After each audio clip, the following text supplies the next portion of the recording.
Dear girls, ये video देखो।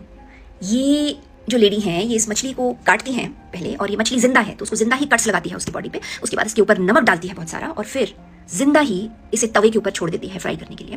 ये मछली उछलकर बाहर निकलती है और फिर वो उसको पकड़ के और उसके ऊपर एक ढक्कन लगा देती है। तो इसे समझना मेरे लिए तो मुश्किल नहीं है, लेकिन इसे एक्सप्लेन कर पाना बहुत सारे लोगों को काफी मुश्किल है।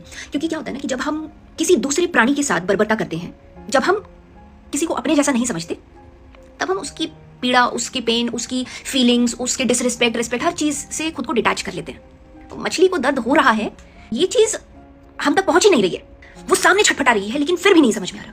And on top of that एक ऐसा जानवर जिसके मुंह से आवाज नहीं निकल सकती, जिसकी फितरत ही बना दी गई है कि वो चुपचाप सब कुछ सहे, चाहे कितना भी एक्सट्रीम लेवल का उसको दर्द हो रहा हो मरने से पहले, लेकिन बोलना, फाइट बैक करना, आवाज उठाना उसकी फितरत के खिलाफ है, उसके कैरेक्टरिस्टिक्स के खिलाफ है। आइडियली एज ह्यूमन बीइंग्स हमें समझना चाहिए, क्योंकि हमारा ब्रेन दूसरे प्राणियों से बहुत ज्यादा डेवलप्ड है, लेकिन हम समझते हैं क्या?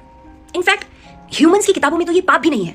आप इस औरत से अगर पूछोगे कि तुमने कोई पाप किया है क्या, कोई गलत काम किया है तुमने अपनी लाइफ में, उसके साथ लाइफ में जब कुछ गलत होगा तो she will be the one saying कि हे भगवान, मैंने तो कभी कुछ भी गलत नहीं किया, मेरे साथ ऐसा क्यों हो रहा है, मैंने तो कभी किसी का बुरा नहीं चाहा। हमारे दिमाग में सिर्फ यही जाता है कि ये तो खाना है। खाना क्या, जिंदा मुर्दा? खाने को दर्द थोड़ी होता है, खाने को तो काटना ही होता है ना। खाने को तो नमक ही डालेंगे ना, बिना नमक के थोड़ी खाएंगे। खाने को तो फ्राई करेंगे ना, बिना फ्राई के कच्चा थोड़ी खाएंगे। ये तो खाना है। And the same thing happens with human beings also.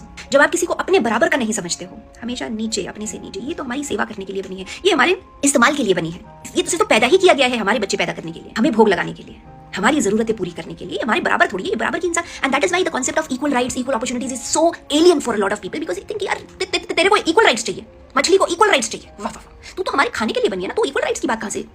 Humanity, तू तो मछली है ना, तुझे तो हम चारा डाल के लाते हैं, तू हमारे बराबर थोड़ी है कि तेरे को बराबरी से, तेरे में दिमाग थोड़ी है, तू मछली है। And other thing, the ice cream on the cake is कि हमने मछलियों को ये भी सिखाया कि तुम्हें पलटकर बोलना नहीं है, तुम बोल ही नहीं सकती। बोलना नहीं है, नहीं, तुम बोल ही नहीं सकती।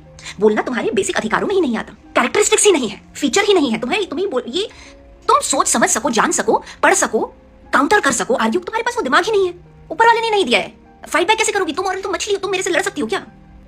तुम्हारे अंदर ताकत ही नहीं है, तुम्हारे अंदर दिमाग ही नहीं है, तुम्हारे अंदर जुबान ही नहीं है, तुम कर ही नहीं पाओगी। तुम गाड़ी चला ही नहीं सकती, तुम पार्लियामेंट, तुम रूल कर ही नहीं सकती, तुम ये समझिए साइंस पढ़ ही नहीं पाओगी, तुम बाहर दुनिया से लड़ ही नहीं पाओगी, तुम क्रिकेट खेल ही नहीं पाओगी, तुम बल्ला उठा ही नहीं पाओगी, तुम जंग पे जा ही नहीं पाओगी। तुम्हारा काम है फ्राई होना किचन में। हम नमक डालें, मिर्ची डालें, गालियां दें, अश्लीलता करें, तुम्हारे कपड़े उतारें, तुम्हें काटें, मारें, जलाएं, और तुम्हें तुम्हारी साथ की मछलियां ही ये सिखा रही होती हैं कि क्या हो गया, काटा तो हमें भी है, हम तो नहीं चिल्ला रहे, हम पर तो रोज मिर्ची लगती है, नमक लगती है, हाँ हम तो नहीं चिल्ला रहे। This is not manners. बदतमीजी कर रही हो तुम, तो अच्छी मछली बनो।